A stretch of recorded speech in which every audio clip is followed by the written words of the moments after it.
It wasn't a call. It was a voice memo, 41 seconds long, sent from a number I didn't recognize. I was sitting in seat 24C somewhere over the Gulf of Mexico, 2 hours into a 6-hour flight back from a project site in Monterey. My phone was on airplane mode. I'd turned it back on for a few minutes while we were still on the ground in Monterey, just long enough to text my daughter that I'd boarded. That's when it downloaded. I didn't see it until we were already in the air. The preview said, "Daddy, if you get this, please." I hit play. Her voice was low, like she was trying not to be heard. There was wind somewhere nearby, or maybe an air vent, a hollow, echoey sound underneath everything, like she was in something made of metal or wood. She said my name first, not Dad, the way she usually did, casual and easy. She said Daddy, which she hadn't called me since she was maybe 9 years old. "Daddy, if you get this, please come. I'm at Uncle Richie's place, the cabin. I don't know what day it is. They took my phone.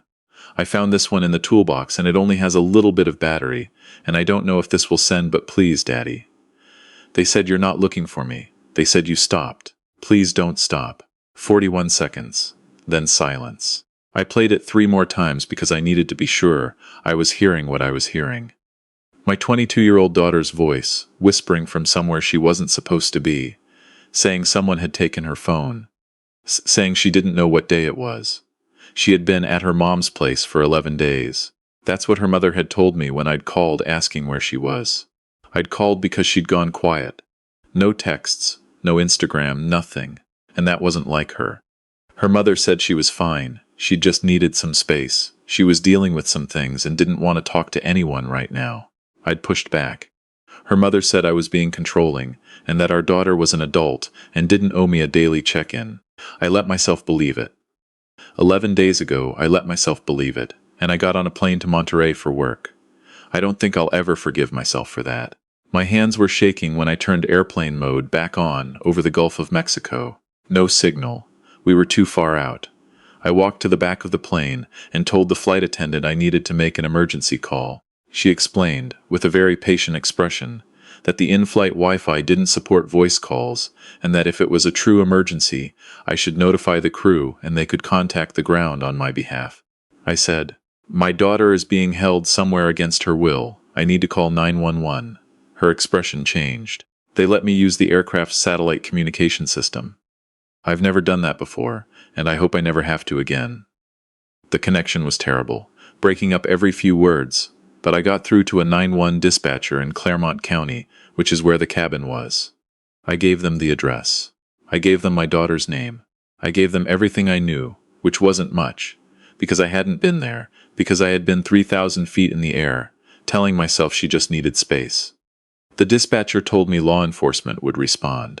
She asked me when I would land. 4 hours, I said.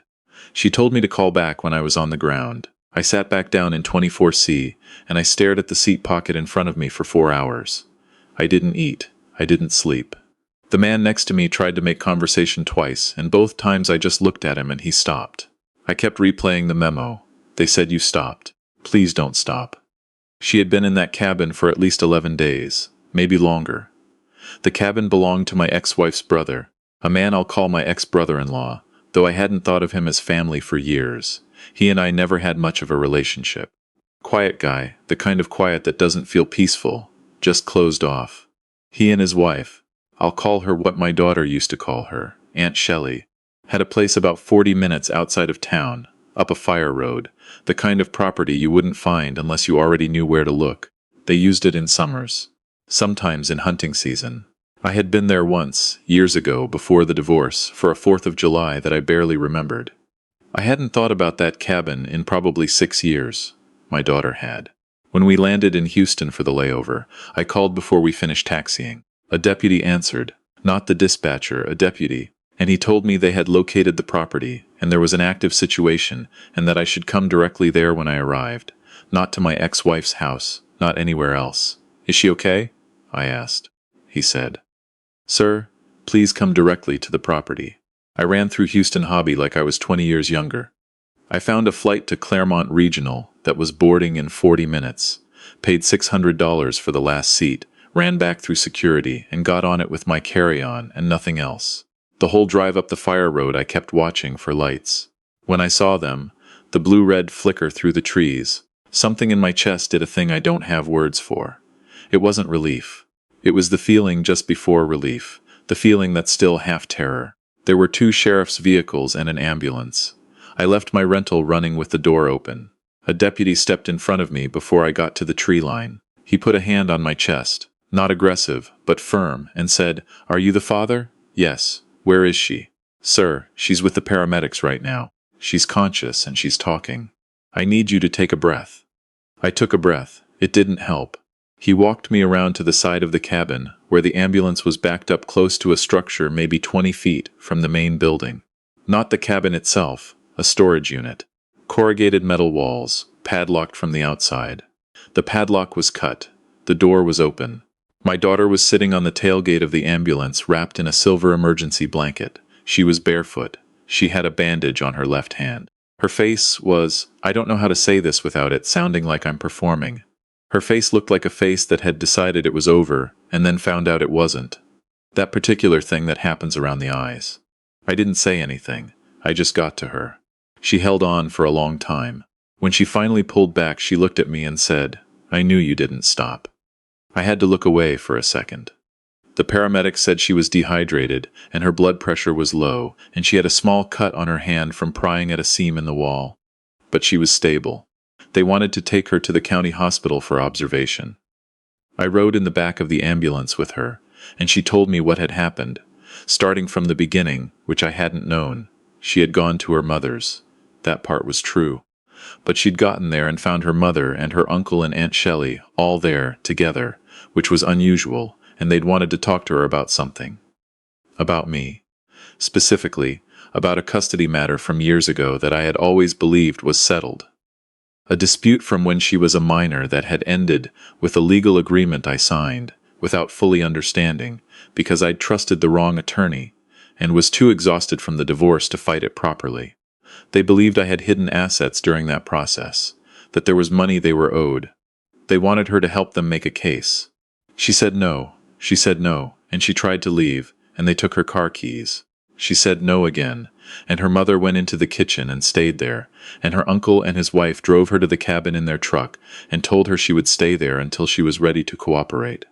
That had been a Tuesday. By the time I landed in Houston, it was a Saturday. 16 days later. 16 days. She had survived on canned food they'd left in the storage unit for hunting season. Beans, soup, Vienna sausages. There was a gallon jug of water that she'd rationed until it ran out, and then there was nothing. For the last 2 days, nothing. The toolbox where she found the old prepaid phone had been in the corner under a tarp. The phone had 11% battery. She'd waited until she thought they weren't nearby, turned it on, opened the voice memo app because she didn't know if she could get a text out, and recorded the message. 41 seconds. She sent it to me because she said she trusted me to actually do something. Not because I was the better parent, not to make some statement. Just because she knew I would move, I moved. The county sheriff's office arrested her uncle and Aunt Shelley at a gas station 40 minutes away, which is how I know they were planning to go somewhere. My ex-wife was taken into custody at her home later that night. She told the arresting officers that she hadn't known what her brother intended to do, that she thought they were just going to have a conversation, that she had not been involved in the decision to lock her daughter in a storage unit in the woods for 16 days. The detectives found text messages on her phone suggesting otherwise. The DA charged all 3 of them with unlawful imprisonment, conspiracy, and endangerment. The charge against my ex-wife was slightly different, facilitating, because the text evidence, while damning, was more ambiguous than what they had on the other 2. Her attorney made arguments I won't repeat here because they made me physically ill to read in the court filings. My ex-brother-in-law got 9 years. He'll be eligible for parole after serving 6, which I think about more than is healthy. Aunt Shelley got 7 years. My ex-wife accepted a plea that resulted in 4 years, time served counting from her arrest. She was released after 31 months. I didn't attend any of the sentencing hearings. My daughter did for the first 2. After that, she said she didn't want to give them any more of her calendar. I thought that was the wisest thing I'd ever heard her say. She's all want wiser than me. I spent 11 days convincing myself she was fine. She spent 16 days in a metal box rationing soup, and waiting for a phone with 11% battery. There's something that happened after. A few months after she was home, after the physical stuff had mostly resolved, but the rest of it was still very much present, that I want to be honest about. My daughter started therapy within 2 weeks of getting out. She found someone who worked specifically with people who'd experienced confinement-related trauma, and she went twice a week for a long time, and she was very deliberate about it. She didn't want me to come to sessions. She said she needed it to be hers. I understood that, or I tried to. What I didn't expect was my own response. I'm a 53-year-old man who spent 30 years working construction management, which is not an industry that builds a lot of emotional vocabulary. I went back to work 3 weeks after she was released. I thought moving was the right instinct, the way it always had been.